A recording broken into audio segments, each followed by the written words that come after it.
Hi everyone and welcome. In this episode we are going to talk about something that sounds simple at first, but is actually one of the hardest parts of any meaningful design or change process. How do we identify the real problem in a community? Not the problem that looks obvious from the outside, not the problem that fits neatly into an organizational report, and not the problem we assume exists because it matches our own expectations. I mean the real problem, the one people actually live with, because that is where good design begins. One of the most common mistakes in projects, services, and social initiatives is that people move too quickly. They notice that something seems wrong, they name the problem immediately, and then they start working on a solution. But what if the first thing we notice is only the surface? What if what looks like the problem is really just a symptom of something deeper? That happens all the time. A service is underused, so we say the problem is low engagement. A workshop has low attendance, so we say people are not interested. Residents do not use a digital platform, so we say they need better information or more motivation. But those are interpretations. They are not necessarily the truth. And that is exactly why this topic matters so much. Because if we define the wrong problem, then even a smart, creative, well-funded solution can fail. Not because the solution itself is badly built, but because it was aimed at the wrong target from the beginning. In many ways, this is one of the most important lessons in design thinking.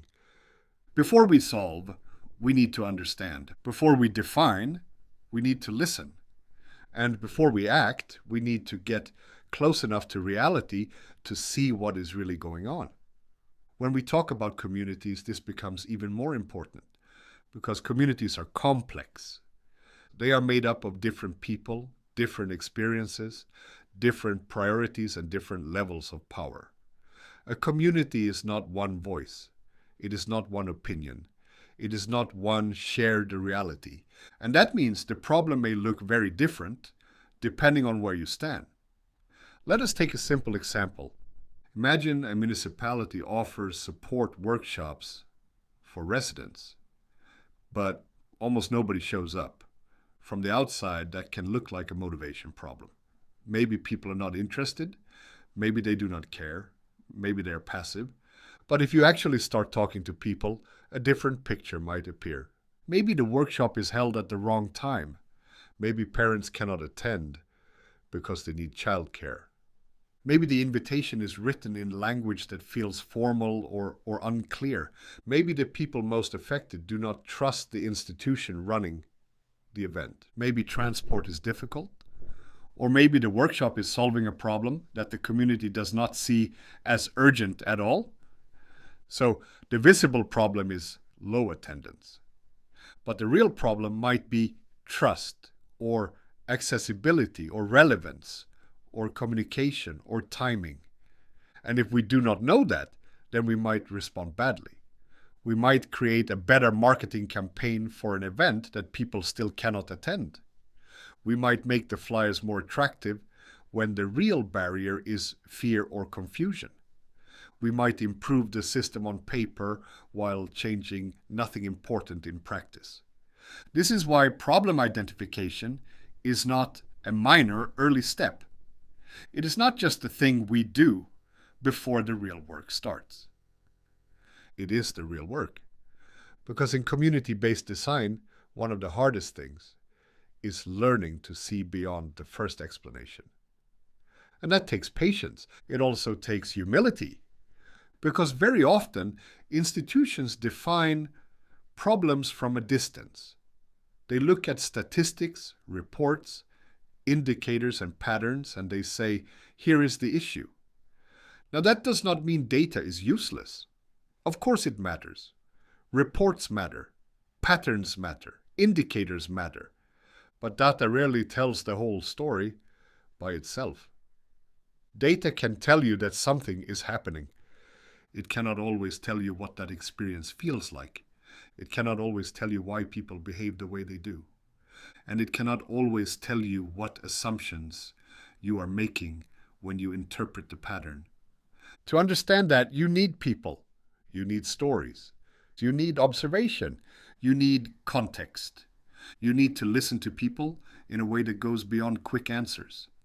And that brings us to one of the most important questions in this whole area. Who gets to define the problem? That question matters more than it may seem at first. Because in many situations, the people with authority define problems on behalf of others. Project managers, consultants, municipalities, NGOs, schools, healthcare systems, service designers, policymakers. All of them may come in with good intentions and still misunderstand what matters most. Not because they do not care, but because they are looking through the lens of their own role, their own structure, their own vocabulary. And communities do not always speak in that vocabulary. An institution may think in categories. A person in daily life thinks in situations. An institution may separate practical problems, social problems, and administrative problems. A resident may experience all of them at once. An organization may ask, which department should own this issue? A community member may simply ask, who can help me right now? That gap is incredibly important. Because sometimes the problem is not just that support is missing. Sometimes the problem is that the system is organized in a way that does not match how people actually live. And if that is true, then a solution designed from the inside may fail, no matter how professional it looks. This is one reason why design thinking puts so much emphasis on empathy, observation, and participation. It asks us to take people's lived experience seriously. Not as decoration, not as a box to tick, but as the foundation for understanding what the problem actually is. And to do that well, we need to make another important distinction: the difference between symptoms and root causes. This distinction is simple, but powerful. A symptom is what you notice first.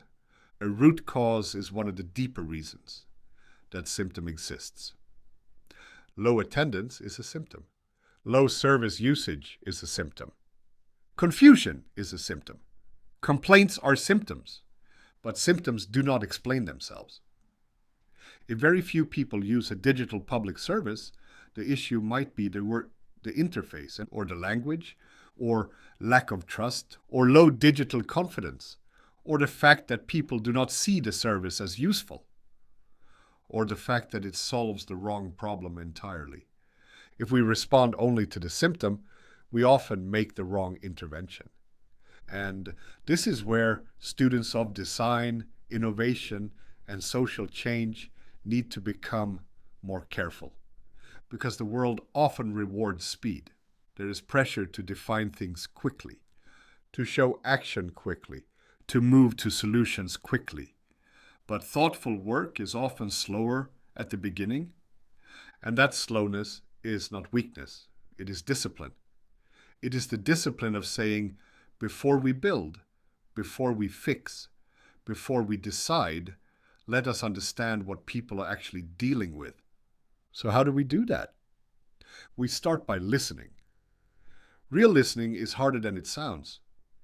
It means asking open questions.